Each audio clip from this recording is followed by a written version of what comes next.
Tenemos que oír a Luis Soler. Estamos hablando de Luis Soler, decía al principio que era un hombre que conoce de pe a pa, es un gran enamorado, en el sentido, no de los salir del armario, sino en el aspecto humano sobre la persona, sobre el personaje que nos toca hablar, y sobre José Antonio. Pero también quiero decir que también no solamente vamos a nombrar a José Antonio y hablar un poquito de él, sino también los cuatro hombres que fueron también fusilados con él. Y por eso quiero, Luis, que a modo de introducción, a modo de nos presente, ¿de dónde te viene a ti la fibra? No te lo esperaba, ¿verdad? No, a mí la fibra pues me viene como supongo que a tantos españoles. Bueno, en primer lugar tengo que decir que yo soy de los españoles que vivían en este sentido antes en más libertad que ahora. Porque yo sí tuve la ocasión, con la por otra parte falta de libertad que había en otros sentidos, sí tuve la oportunidad de conocer a José Antonio. Hoy, en España, un país que presume de haberse dado una constitución democrática, José Antonio está prohibido. El problema nuestro, de los admiradores de José Antonio, de los falangistas, es que siempre estamos por los ataques y por que recibimos siempre alrededor del 20 de noviembre, porque el resto del año no existimos para nada, ¿no? Estamos, como te decía, sometidos a un cerco de silencio férreo y a una serie de infundios y falsificaciones de la verdad histórica impresionante. Lo hemos dicho al principio, la última historia de este tipo es la lacerante ley de memoria histórica que mancilla a quien ha llevado eso al Parlamento. Vamos, eso es una barbaridad que además es una cosa ahistórica. Es como, ¿cómo te diría yo? Es como intentar hacer desaparecer el cadáver para que no haya pruebas. No, hay pruebas y fuisteis vosotros que venís aquí con la memoria histórica.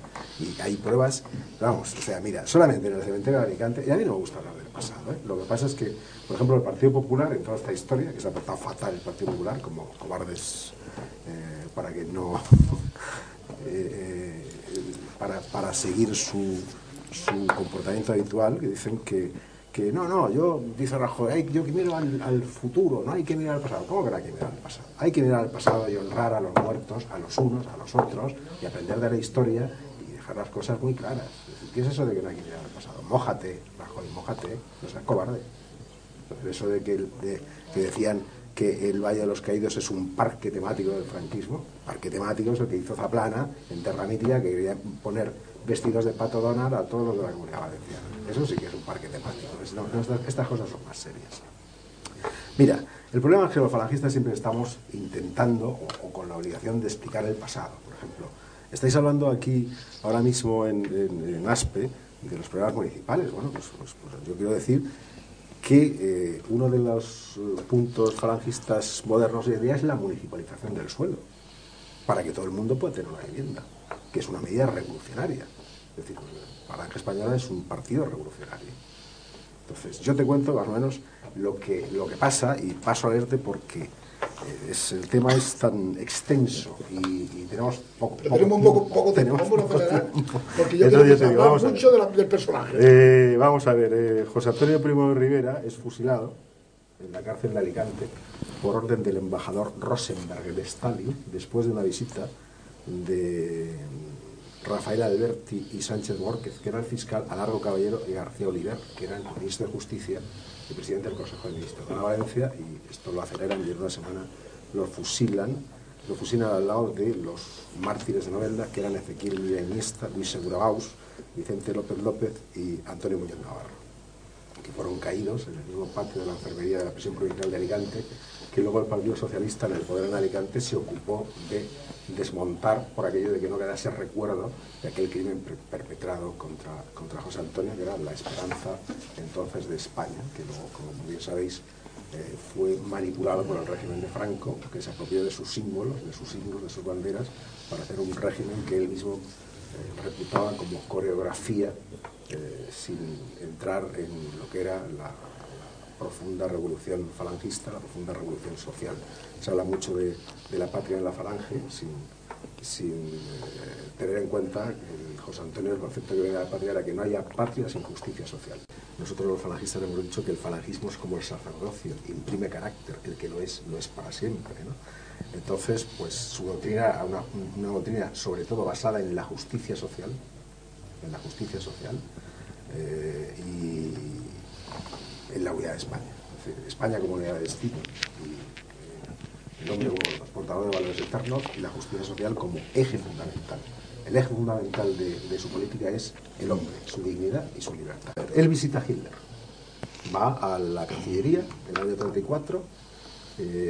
Hitler quería agrupar en torno a sí a todos los movimientos políticos de tipo nacionalista. La Falange jamás fue nacionalista, ¿no? Era universalista, unidad de destino universal. Y entonces va a ver a Hitler y la entrevista dura 5 minutos, baja las escaleras de la Cancillería, aquella famosa Cancillería que luego sale en las películas, en los últimos días de Hitler. Bueno, pues allí sale José Antonio y entonces le preguntan los periodistas, bueno, van a preguntarle qué le ha parecido la entrevista con el nuevo canciller Hitler. Y José Antonio, ni más ni menos, le dice lo que le había dicho a Hitler en persona. La Falange, por su profundo sentido cristiano, nunca puede compartir una ideología racista. Cuando Hitler todavía no había matado ni un solo judío, ya se lo dice José Antonio. Hay otro tema importantísimo, que es una anécdota. El primer negro, digo negro con todo orgullo para ellos, porque son mis hermanos hijos de Dios, el primer negro que se apunta a un partido político en España se llamaba Johnson, se apunta a la Falange con el aval de José Antonio. Eso hay que decírselo a los chiquitos estos que utilizan la camisa azul ahora para hacer tropelías de signos racistas. Nosotros queremos el gobierno de la nación por los municipios, por los sindicatos y por las familias. No estamos en contra del sufragio universal, pero sí estamos en contra de los partidos políticos en tanto en cuanto los partidos políticos son los usurpadores de la voluntad popular. Es la primera vez en la historia de un movimiento político que a un partido que quiere la nacionalización de la banca, claro, la reforma de las empresas, o sea, la supresión del asalariado y la república sindical y el reparto de la tierra, y de las plusvalías. Ni de coña somos nosotros de extrema derecha. De extrema derecha son los que quieren el capitalismo liberal, los que quieren el altar y el trono. Gerald Brennan, que es un historiador inglés que estaba afincado en Málaga, dice de José Antonio: dotado de encanto personal y de imaginación. José Antonio era un joven andaluz, no es cierto, dotado de encanto personal y de imaginación. Hasta sus enemigos, los socialistas, no podían por menos de tenerle cierto afecto. En las discusiones de café acostumbraba a insistir en que estaba más cerca de ellos que de los conservadores. Apostrofaba a la República porque no socializaba los bancos y los ferrocarriles y por tener miedo de emprender la reforma agraria con energía. En lo que no estaba de acuerdo con los marxistas era en su doctrina de la guerra de clases, que según era corrosiva y disolvente. La solución que él presentaba era una armonía de clases, profesiones en un destino común. Ese sí era el Brennan. Te voy a leer uno que, independientemente de la repugnancia del personaje, Santiago Carrillo, murió con dignidad por sus ideas. Es decir, cuando un hombre muere con dignidad por sus ideas, por muy opuesto a las de uno que éstas sean, y para mí las de José Antonio Primo de Rivera lo eran mucho, merece un punto de respeto.